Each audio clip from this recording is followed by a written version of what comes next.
Merci, Monsieur le Président. Bonjour à tous, je suis ravie d'être avec vous aujourd'hui. Monsieur le Président, je ne savais pas que nous étions à l'Assemblée nationale dans cette enceinte. Je ne le savais pas, je le découvre, donc vous me permettrez évidemment de revêtir quelques minutes, puisque près de 10 minutes de l'intervention de M. Trovero a fait le procès des décisions de l'Assemblée nationale et du gouvernement. Eh bien, vous me permettrez de prendre le temps de la réponse, même si je crois qu'on est complètement hors cadre. Et à ce titre, d'ailleurs, je voulais saluer les intervenants des groupes NMC et ACT d'être revenus à l'essentiel de cette délibération plutôt que de refaire l'histoire du projet de loi. D'abord, dire à Mme Verret que oui, je n'ai pas été l'un des rapporteurs, j'ai été le rapporteur. Et je l'assume. Ensuite, vous rappelez aussi que les 1607 heures ne datent pas de 2019 et de ce projet de loi, chers amis. C'est en 2015 que le gouvernement, sous la présidence de François Hollande, a mis dans une première loi qu'il fallait inciter les employeurs publics territoriaux à se mettre au diapason des 1607 heures. La loi de 2019, chers amis, n'a fait que l'imposer parce que vous n'avez pas collectivement, et plusieurs employeurs publics n'ont pas respecté cette loi de 2015. Donc, on peut tout entendre, mais le sujet n'est pas nouveau. Et de surcroît, ma collègue l'a dit avant moi, toutes les organisations représentant les employeurs publics des territoires ont donné un avis favorable à ce dispositif.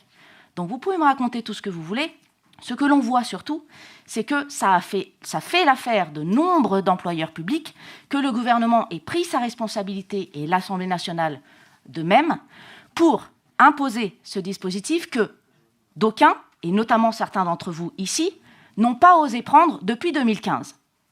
Ensuite, vous dire aussi qu'il n'y a pas de grève partout. Pardonnez-moi ce fait, mais enfin, c'est la réalité. Il y a de nombreuses collectivités dans lesquelles il n'y a pas de grève.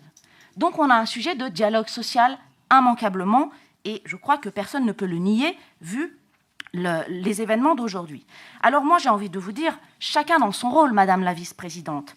Moi, je suis certes législateur, et ce texte, et notamment cette disposition, a été voté démocratiquement, d'une part, et je suis aussi conseillère métropolitaine. Mais il ne vous aura pas échappé que je n'appartiens pas à la majorité. Donc, je fais mon travail de législateur, je fais mon travail de conseillère métropolitaine d'opposition, et vous, eh bien, faites votre travail dans le dialogue. Parce qu'ayant été moi-même DGS et manager, je peux vous donner quelques billes, si vous avez besoin, pour avoir un dialogue plus serein et des options à poser sur la table. Madame la vice-présidente, n'hésitez pas, je suis à votre disposition, étant parfaitement républicaine et reconnaissante du vote et de l'expression des électeurs. Vous dire ensuite, sur le fond, que dans ce dialogue social, et mon collègue Michel Savin l'a redit tout à l'heure, ainsi que d'autres. Absolument, j'ai failli dire mon ami, parce que je nous sens solidaires dans cette épreuve, cher Michel. Il y a plusieurs options à poser sur la table, et plutôt que de segmenter le dialogue en passant point par point au fur et à mesure des mois, vous pouvez avoir une approche plus globale, parce qu'il y a l'enjeu du régime indemnitaire, qui peut être discuté. Il y a par exemple la mise en œuvre du CIA, pardon d'être un peu technique pour ceux qui nous regardent, mais tous les agents publics savent très bien de quoi je parle, qui n'est pas mise à l'œuvre aujourd'hui à la métropole. Il y a aussi l'action sociale avec les enjeux à venir, puisque c'est aussi dans la loi de complémentaire santé et de prévoyance. Et enfin, Monsieur Trovero, vous avez quand même l'art de dire des bêtises, puisqu'en l'occurrence, dans la loi et dans le Code du travail est bien prévu. Les enjeux de pénibilité sont bien prévus aussi. Les surcharges de coûts du travail pour la nuit, ainsi que le travail du dimanche, qui sont des heures payées différemment. Donc ne venez pas nous dire qu'ils sont payés de la même façon. On voit bien que là, certains éléments vous échappent.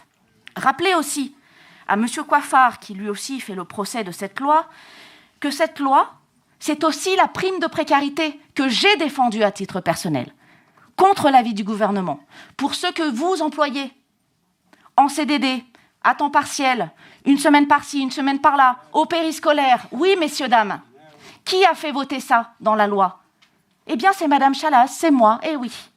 Donc vous voyez comme quoi il y a aussi la déontologie pour les hauts fonctionnaires que d'aucuns dans le groupe humain réclament depuis tant d'années, la transparence sur les revenus des hauts fonctionnaires, la possibilité de la rupture conventionnelle demandée et acceptée par les agents publics qui souhaitent se reconvertir, la mobilité interversant pour pouvoir avoir plusieurs carrières dans sa vie professionnelle d'agent public, la portabilité du CDI qui n'était pas autorisée jusqu'à présent, l'égalité femmes-hommes et la suppression du jour de carence pour les femmes enceintes.